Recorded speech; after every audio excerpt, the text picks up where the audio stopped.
Gila bosan soalan. Apa pentingnya kajian separuh penggal RMK12 ni?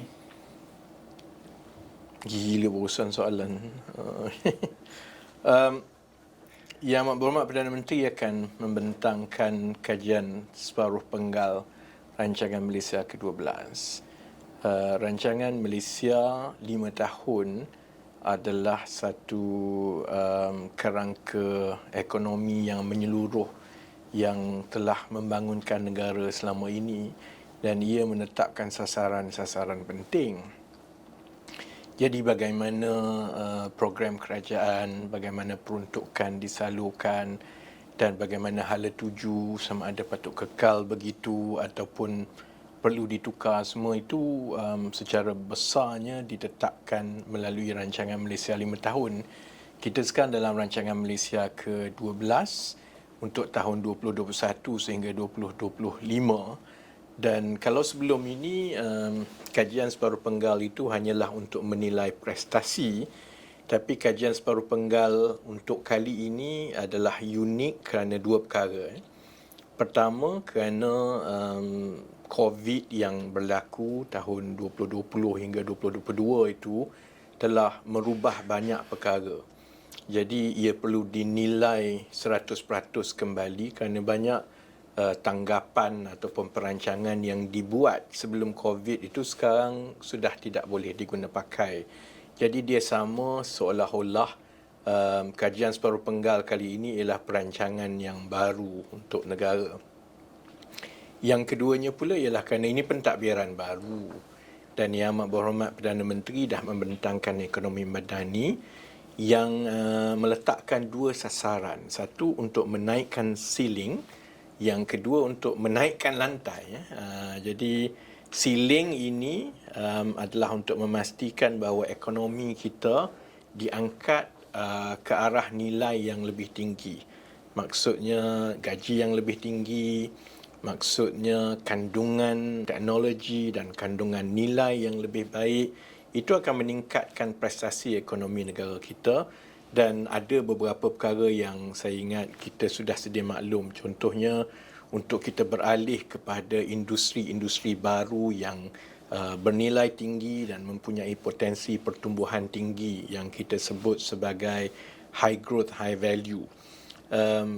Ada juga contohnya untuk menarik pelaburan-pelaburan daripada syarikat-syarikat gergasi dunia yang bukan saja membawa masuk pelaburan tetapi membawa masuk industri dan juga bentuk ekonomi yang boleh memacu kita ke depan dalam bidang teknologi dan sebagainya. Menaikkan lantai pula maknanya kita nak pastikan bahawa kalau ekonomi kita berkembang dengan lebih pesat dan ada lebih banyak kekayaan yang dihasilkan daripada pertumbuhan ekonomi ini, agihannya itu adalah adil kepada semua.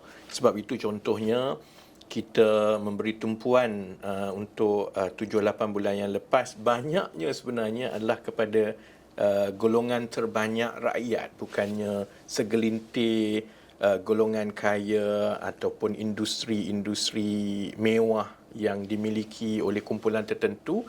Tapi tumpuan-tumpuan kita adalah untuk memastikan sebarang perancangan ekonomi itu, walaupun dia tak gah seperti sebelum ini, bukan projek berpuluh-puluh bilion, tetapi jumlah wang dan peruntukan itu diagihkan kepada rakyat, termasuklah contohnya melalui dasar gaji progresif, supaya kita dapat merasai limpahan daripada ekonomi itu sampai kepada rakyat terbanyak melalui tangga gaji yang lebih baik. Jadi ini adalah dokumen embargo, tak boleh keluar lagi.